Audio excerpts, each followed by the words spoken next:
Hello दोस्तों, welcome to commerce station यानी with confidence. My name is Aman. दोस्तों आज अपना बिजनेस ऑर्गेनाइजेशन का 12वां वीडियो है। इसके पहले 11 वीडियो अपलोड हो चुके हैं जो कि आपके BHU BCom and MCom entrance दोनों के लिए बहुत ज़्यादा इंपॉर्टेंट है। अगर अभी तक आप लोगों ने चैनल को सब्सक्राइब नहीं किया है तो सब्सक्राइब कर लीजिए, क्योंकि आपकी BCom और MCom इंट्रेंस की तैयारी बहुत अच्छे से हम लोग करवा रहे हैं दोस्तों। ठीक है, एंड हम लोगों ने बहुत सारे वीडियो अपलोड कर दिए हैं। आप लोग जाके कॉमर्स सेशन के चैनल पे पेज में जाके चेक कर सकते हैं। जैसे कि अपना मैनेजमेंट खत्म है, इन्वायरमेंट खत्म है, मनी बैंकिंग मैक्सिमम खत्म हो चुका है दोस्तों, मैक्सिमम सब्जेक्ट्स खत्म हो चुके हैं। ठीक है, एंड दोस्तों यहाँ पे इंपॉर्टेंट बात ये है कि हम लोगों की खुद की एंड्रॉइड ऐप है जिसको आप लोग डाउनलोड कर सकते हैं, जहाँ पे आपको बहुत सारे बेनिफिट मिलेंगे। जैसे दोस्तों आपको BCom और MCom के प्रीवियस ईयर पेपर BHU के, ठीक है, वहाँ पे विथ आंसर आपको मिल जाएंगे, आपको सिलेबस मिल जाएगा, बहुत सारे PDF नोट्स आपको वहाँ पे मिल जाएंगे दोस्तों। ठीक है दोस्तों, हम लोगों ने अपने ऐप के अंदर एक टेस्ट सीरीज लॉन्च की है। आप लोगों को हम लोग सारे वीडियोस फ्री में प्रोवाइड कर रहे हैं, बट उसकी प्रैक्टिस के लिए आप लोगों को ऑनलाइन टेस्ट फैसिलिटी हम लोग प्रोवाइड कर रहे हैं कि आप लोग हम लोग के ऐप के अंदर ऑनलाइन टेस्ट दे सकते हैं दोस्तों, जिसकी प्राइस 499 रुपीज़ है। 1000 की प्राइस थी, जिसको 50% अभी ऑफ चल रहा है दोस्तों। इसमें आपको मिलेगा क्या दोस्तों, आप लोग 10 से ज़्यादा ऑनलाइन टेस्ट दे सकते हैं। इसका मतलब अपने फ़ोन में अपने घर में बैठ के 10 से ज़्यादा बार BCom एंट्रेंस की तैयारी आप लोग दे सकते हैं। मतलब आप लोग ऐसे बैठेंगे जैसे 10 बार आप BCom एंट्रेंस दे चुके हैं। ठीक है, 10 से ज़्यादा। MCom एंट्रेंस के लिए भी सेम है। 2000 से ज़्यादा आपको MCQ क्वेश्चंस मिलेंगे PDF के फॉर्म में विथ आंसर्स आपके प्रैक्टिस करने के लिए। ठीक है, वीडियो तो आपको सबको फ्री मिल जाए। उसके बाद आपको एक व्हाट्सएप ग्रुप में जोड़ दिया जाएगा, प्रीमियम व्हाट्सएप ग्रुप, जिसके अंदर आप लोग के डाउट्स क्लियर कराए जाएंगे एंड हर दिन आपको क्विज करवाए जाएंगे कि क्या बोलते हैं आप लोग को, जिससे और अच्छे से तैयारी कर सकें। ठीक है, सारे सिलेबस को कवर करवाया जाएगा, एक भी टॉपिक छोड़ा नहीं जाएगा। ठीक है, तो दोस्तों सारी बातें हो चुकी हैं। हम लोग के ऐप को जरूर डाउनलोड कीजिएगा, आपको बहुत बेनिफिट होगा। ठीक है, तो आते हैं अपने टॉपिक के ऊपर। दोस्तों आज का जो अपना टॉपिक है वो है सोर्सेस ऑफ बिजनेस फाइनेंस। भैया बिजनेस फाइनेंस का मतलब क्या होता है पहले वो समझते हैं। दोस्तों फाइनेंस क्या होता है? फाइनेंस मतलब मनी या फिर फंड। दोस्तों फंड को ही मनी कहा जाता है। ठीक है, कोई डाउट नहीं होना चाहिए। तो एवरी बिजनेस नीड मनी, उसको मनी चाहिए टू परचेज रिसोर्सेज। रिसोर्स मतलब भैया सामान वामान कोई भी, और to meet this day to day expenses, भैया हर दिन के खर्चों को पूरा करने के लिए भी उसको पैसा चाहिए। ठीक है, the money required for business activity is called business finance. Business को चलाने के लिए जो पैसा चाहिए होता है उसी को बिजनेस फाइनेंस कहा जाता है। ठीक है, अब दोस्तों यहाँ पे कुछ चीज़ें उसको देख लीजिए कि need of business finance, business की फाइनेंस की नीड क्यों क्यों होती है। To start and establish business, आपको बिजनेस को स्टार्ट करना है। टू परचेज फिक्स एसेट, आपको फिक्स एसेट को परचेज करना है। फॉर बिजनेस एक्सपेंशन, आपको बिजनेस को एक्सपेंशन करना है, डाइवर्सिफाई करना है, मॉडिफाई करना है। ठीक, for day to day activity, आपको हर दिन बिजनेस को चलाने के खर्चा करना पड़ता है। As a startup capital, business को स्टार्ट करने के जो कैपिटल चाहिए, ये दोनों सेम ही है बट लैंग्वेज दूसरी थी, इसी मैंने यहाँ पे लिख दिया। Fund to support business in difficulty, जब बिजनेस को दिक्कत आएगी तो पैसा ही तो काम आएगा। तो ये सब आपके नीड्स ऑफ बिजनेस फाइनेंस है, इसको देख लीजिएगा, इंपॉर्टेंट है। ठीक है, अब दोस्तों financial need of business classified in 2 category. Business की जो पैसों की जरूरत होती है वो 2 पार्ट्स के अंदर बांटा गया है, क्लासिफाई किया गया है। ठीक है, पहला है फिक्स कैपिटल रिक्वायरमेंट, दूसरा है वर्किंग कैपिटल रिक्वायरमेंट। ठीक है, दोनों को अच्छे से समझते हैं। Money invested in fix asset, अगर बिजनेस के अंदर पैसा इन्वेस्ट किया गया है फिक्स एसेट्स के अंदर तो उसको बोलते हैं कि फिक्स कैपिटल रिक्वायरमेंट, जैसे कि लैंड के अंदर, बिल्डिंग के अंदर, प्लांट मतलब फैक्ट्री के अंदर। ठीक, अब दोस्तों 2 उसकी इंपॉर्टेंट बातें, fund required for long time investment. ठीक है दोस्तों, इसको और क्या बोलते हैं आप लोगों को बताना है यहाँ पे, इसको इसका दूसरा नाम क्या है। ठीक है, अगर आप लोगों को इसका आंसर पता है तो कमेंट करके जरूर बताइएगा, क्योंकि मैंने आपको वीडियोस के अंदर बताया भी हुआ है कि लॉन्ग टाइम इन्वेस्टमेंट डिसीजन किसको कहा जाता है। MCom वाले बच्चे तो जरूर इसका आंसर देंगे। ठीक है, तो fund required for long time investment are called fix capital requirement. भैया जो बिजनेस को लंबे समय की पैसा चाहिए होता है इन्वेस्ट करने के लिए उसको फिक्स कैपिटल रिक्वायरमेंट कहते हैं। ठीक, फिक्स कैपिटल ई main invested in the business, ये बिजनेस के अंदर हमेशा इन्वेस्ट रहता है in the business for long period of time, लंबे समय तक। ठीक, अब दोस्तों आते हैं यहाँ पे वर्किंग कैपिटल रिक्वायरमेंट। बिजनेस की डे टू डे एक्टिविटी को करने के लिए जो पैसा चाहिए होता है उसको वर्किंग कैपिटल रिक्वायरमेंट्स कहते हैं। Working capital requirements help business to run business, business को चलाने के लिए, and day to day activity and earn profit, जिससे वो पैसा कमा सके। ठीक है दोस्तों, दोनों ही इंपॉर्टेंट था। अब यहाँ पे working capital refer to that part of total capital, आपका कोई टोटल कैपिटल होगा उसका वो part which required for holding current asset, जिससे आप लोग करंट एसेट्स को परचेज करते हैं, जैसे स्टॉक हो गया, बे रिसीवेबल हो गया, ये सब चीज़ें। तो सिंपल भाषा में फिक्स्ड कैपिटल मतलब वो कैपिटल जो बिजनेस में लंबे समय तक के लिए इन्वेस्ट किया जाता है, जैसे लैंड में, मशीन में, प्लांट के अंदर। एंड वर्किंग कैपिटल जो बिजनेस को डे टू डे एक्टिविटी को चलाने के लिए किया जाता है। Generally firm prefer short term sources, firm जो है शॉर्ट टर्म सोर्सेज का इस्तेमाल करती है अपने वर्किंग कैपिटल रिक्वायरमेंट को पूरा करने के लिए। मतलब बिजनेस को चलाने के जो पैसा चाहिए होता है उसको पूरा करने के लिए फर्म शॉर्ट टर्म सोर्सेज के ऊपर डिपेंड होती है ज़्यादातर। ठीक है, अब दोस्तों कितने टाइप के सोर्स ऑफ फंड होते हैं यहाँ पे इंपॉर्टेंट है, इसको देखिए, ये चार्ट ही से हम लोग आगे पढ़ेंगे। तो सोर्सेस ऑफ फंड, सबसे पहले सोर्स होता है period basis, ownership basis and generation basis. Period basis के हिसाब से होता है long term, medium term, short term.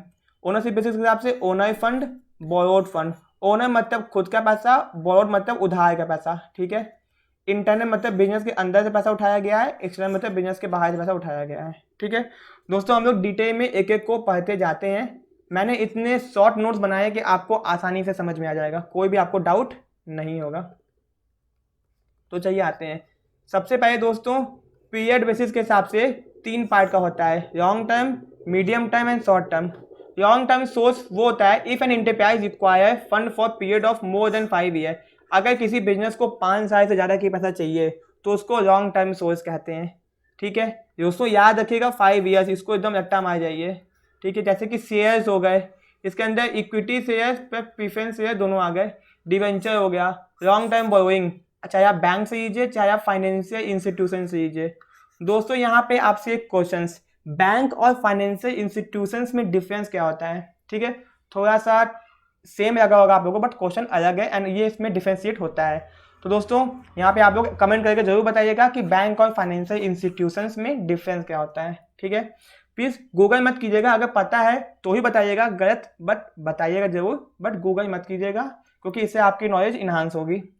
तो if an enterprise require fund for period और मोर देन 5 ईयर तो उसको लॉन्ग टर्म सोर्स कहते हैं, जैसे share, debenture, long term borrowing, चाहे वो बैंक से करें चाहे वो किसी भी फाइनेंशियल इंस्टीट्यूशन से करें। मीडियम, इसके एग्जाम्पल आपको याद रखने हैं दोस्तों। ठीक है, मीडियम टर्म सोर्स, ठीक है, और दो source which are required by business for period of more than 1 year, 1 साल से ज़्यादा के लिए, बट लेस देन 5 ईयर, जो कि आपको 5 साल से कम के लिए चाहिए होता है, तो उसको मीडियम टर्म सोर्स कहते हैं, याद रखिएगा। जैसे कि borrowing from commercial bank, public deposit, lease financing. अब दोस्तों लीज फाइनेंसिंग क्या होता है, बहुत कठिन चीज़ है, इसके ऊपर एक डिटेल वीडियो बनेगा, अभी आप लोग इसको यहाँ पे याद रखिए। ठीक है, मैं आपको बता भी दूँ बट कोई फायदा नहीं है, पूरा डिटेल वीडियो अब बनाऊंगा इसके ऊपर मैं।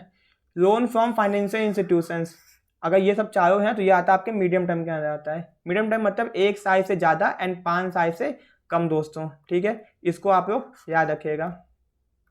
उसके बाद शॉर्ट टर्म सोर्सेज क्या होते हैं, और दो sources which are required by business for period not exceeding 1 year, जो पैसा आपको 1 साल के अंदर ही जरूरत पड़ता है, मतलब ये पैसा आप बस 1 साल के अंदर इस्तेमाल करते हैं। जैसे ट्रेड क्रेडिट, सिंपल भाषा में बिजनेस में जब आपको उधार मिलता है, आपको रॉ मटेरियल खरीदना है, ठीक है, रॉ मटेरियल से आपको सप्लायर ने उधार में सामान दे दिया तो उसने आपको ट्रेड क्रेडिट दे दिया।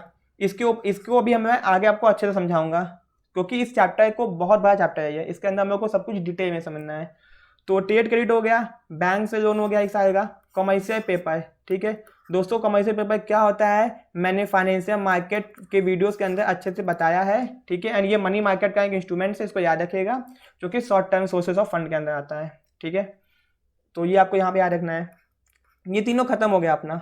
अब दोस्तों ओनरशिप बेसिस, मालिकाना हक के हिसाब से 2 कैटेगरी होती है। पहला होता है ओनर फंड, मतलब खुद का पैसा, मतलब ओनर्स का खुद का पैसा। बोरोड मतलब उधार का पैसा। Fund provided by the owner of the business, इसी को कहते हैं ओनर फंड, जो बिजनेस का ओनर देता है। तो बिजनेस का ओनर कौन होता है दोस्तों, जरूर से बताइएगा कमेंट करके आपको। ठीक है, आगे आते हैं, अब यहाँ पे कुछ बातें और इसको देखते हैं। ओनर फंड है परमानेंट सोर्स ऑफ फंड, इसको याद रखिएगा, ये परमानेंट सोर्स ऑफ फंड होता है। एंड ओनर फंड जो होता है उसके कारण आप लोग बिजनेस के मैनेजमेंट के ऊपर कंट्रोल कर सकते हैं। ठीक है दोस्तों, ये आपको पता होना चाहिए कि ओनर फंड जितना ज़्यादा होगा उसकी वजह से आप लोग बिजनेस के मैनेजमेंट के ऊपर कंट्रोल कर सकते हैं। जितना ज़्यादा आप इक्विटी अपने पास रखेंगे उतना ज़्यादा बिजनेस के ऊपर कंट्रोल आपके पास होगा। ठीक है, तो इसके एग्जाम्पल हैं इक्विटी शेयर्स, प्रेफरेंस शेयर्स, इसके इन सब के बारे में मैं आपको डिटेल में बताऊंगा दोस्तों, ठीक है। इस वीडियो के अंदर बस आप लोगों को सोर्सेज ऑफ फंड के बारे में समझना है। इनके बारे में डिटेल जो होगा वो नेक्स्ट वीडियो में मैं आपको बताऊंगा। सबके बारे में आपको डिटेल में पढ़ना है, ठीक है, क्योंकि सबके फीचर से भी क्वेश्चन पूछ सकता है, ठीक है। तो जो ओनर फंड होता है दोस्तों आता है equity share, preference share, retain earning, मतलब वो पैसा जो बिजनेस क्या बोलते हैं जब प्रॉफिट कमाता है तो अपने पास बचा कर रखता है फ्यूचर यूज के लिए, ठीक है दोस्तों। GDI आपको full form, ADR full form, IDR full form याद रखना है। इनके बारे में अभी डिस्कशन किया जाएगा, तब तक आप लोग इसका फुल फॉर्म याद रखिए। GDI global depository receipts, ADR American depository receipts, IDR Indian depository receipt, इसको याद रखिएगा फुल फॉर्म, ठीक है दोस्तों। अब बोरोड फंड क्या होता है दोस्तों? बोरोड फंड का मतलब होता है फंड रेज्ड थ्रू लोन और बोरोइंग, जो आप लोग उधार मतलब मार्केट से पैसा उठाते हैं, ठीक है, जैसे किसी से उधार लेते हैं उसको बोलते हैं बोरोड फंड, मतलब उधार का पैसा, इसी को बोरोड फंड कहते हैं। अब बोरोड फंड की दो कमी भी है कि बोरोड फंड आए अंडर लीगल ऑब्लिगेशन टू पे इंटरेस्ट एट फिक्स रेट। भैया आपको इंटरेस्ट चुकाना पड़ेगा फिक्स रेट से, वो भी इंटरवल के ऊपर, हर 6 महीने या 1 साल में आपको इंटरेस्ट चुकाना पड़ेगा। ये स्पेसिफिक पीरियड के होता है, टाइम खत्म ये पैसा आपको वापस चुकाना ही पड़ता है, ठीक है। और आपका ओनर फंड परमानेंट कैपिटल होता है, इसको याद रखिएगा, डिफरेंशिएट है ये। इसके एग्जांपल दोस्तों डिबेंचर और बॉन्ड, ठीक है। आपको पता ही होगा डिबेंचर और बॉन्ड में अंतर क्या होता है। डिबेंचर दोस्तों कंपनियां इशू करती हैं, बॉन्ड दोस्तों क्या बोलते हैं गवर्नमेंट कंपनी इशू करती है। दोस्तों ये तो आप डिबेंचर बॉन्ड सेम चीज है, जब भी कंपनी को पैसा चाहिए कंपनी मार्केट से लोन उठाती है, लोन को डिबेंचर कहते हैं। जब वही काम गवर्नमेंट कंपनी करती है तो उसको बॉन्ड कहते हैं। दोस्तों ये तो डिफरेंस हो गया कि डिबेंचर और बॉन्ड एक ही चीज है, बस गवर्नमेंट कंपनी का अंतर है। पर आज के टाइम पे बहुत सारी क्या बोलते हैं कंपनियां भी बॉन्ड इशू करने लगी हैं। तो दोस्तों इनको डिफरेंशिएट करने के एक और पॉइंट होता है, तो अगर किसी को भी पता है तो वो उसको कमेंट करके जरूर बताएगा कि डिबेंचर और बॉन्ड में डिफरेंस क्या होता है। ये डिफरेंस तो ठीक है कि बॉन्ड को गवर्नमेंट कंपनी इशू करती हैं, वो भी डिबेंचर ही होता है, बट गवर्नमेंट कंपनी जब इशू करती है डिबेंचर तो उसको बॉन्ड कहते हैं। बट एक और डिफरेंस क्या होता है, ठीक है, अगर आपको पता है तो बताइए, नहीं तो मैं नेक्स्ट वीडियो के स्टार्टिंग में आपको इस बात का आंसर दे दूंगा, ठीक है। Loan from financial institutions, loan from bank, loan from friends और relative, public deposit, trade credit या फिर ICD, इसका फुल फॉर्म रखिएगा इंटर कॉर्पोरेट डिपॉजिट्स, ठीक है दोस्तों। जितने भी ओनर फंड है, बोरोड फंड है, इनके इस वीडियो के बारे में एक नेक्स्ट वीडियो आएगी जिसमें डिटेल में डिस्कशन किया जाएगा। वो बहुत इंपॉर्टेंट वीडियो है, आपको देखनी जरूर है क्योंकि उससे क्वेश्चंस आएंगे, ठीक है। अब आते हैं जनरेशन बेसिस। जनरेशन बेसिस भी दो टाइप का होता है, एक होता है इंटरनल सोर्स, एक होता है एक्सटर्नल सोर्स। और दो sources which are generated within the business, जो बिजनेस के अंदर से ही पैसा उठाते हैं उसको इंटरनल सोर्स कहते हैं। जैसे रिटेन अर्निंग, मतलब जो पैसा कमाया उसको डिविडेंड की तरह डिस्ट्रीब्यूट नहीं किया और फ्यूचर के लिए बचा के रखिया। कलेक्टिंग मनी फ्रॉम रिसीवेबल्स, भैया आपने किसी को उधार में पैसा सामान बेचा था, उससे पैसा आपको मिल जाए। आपने अपनी इन्वेंट्री बेची है, जो आपका सामान है उसको बेच के पैसा कमाए। कोई एसेट्स है उसको बेच के पैसा आपने कमाया, ठीक।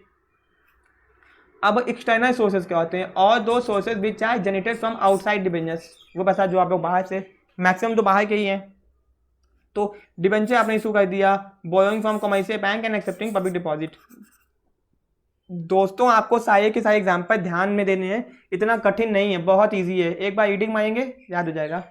जिसको भी इसका PDF चाहिए वो हम लोग का ऐप डाउनलोड कर सकता है। उस ऐप के अंदर अगर आप लोगों ने प्रीमियम कोर्स को परचेज किया है तो आपको इसका PDF फ्री में मिल जाएगा। कोर्सेज को परचेज जिसने किया उसको तो मिल ही जाएगा। जिन्होंने कोर्स परचेज नहीं किया दोस्तों, आप लोगों को वीडियो बिल्कुल फ्री है, आप लोग चाहें तो स्क्रीनशॉट खींच के देख सकते हैं। बट अगर आपको अपना टाइम बचाना है एंड अच्छे से तैयारी करनी है, प्रॉपर BCom या MCom एंट्रेंस को क्वालिफाई करना है, तो आप लोग हम लोग की प्रीमियम टेस्ट सीरीज को जरूर ज्वाइन करें, जहां पे आपको ऑनलाइन टेस्ट सीरीज एंड बाकी फैसिलिटी मिलेगी। किसी को कोई भी डाउट है कॉन्टैक्ट नंबर पे कॉन्टैक्ट करके एक बार बात करिए, ठीक है। अपना आज का वीडियो यहीं पे खत्म हो गया दोस्तों। इसके बाद हम लोग का जो वीडियो आएगा उसमें हम लोग owner fund and borrowed fund के बारे में डिस्कस करेंगे दोस्तों। बहुत इंपॉर्टेंट वीडियोस चल रहे हैं अभी, इससे क्वेश्चन एग्जाम में आता ही आता है, ठीक है।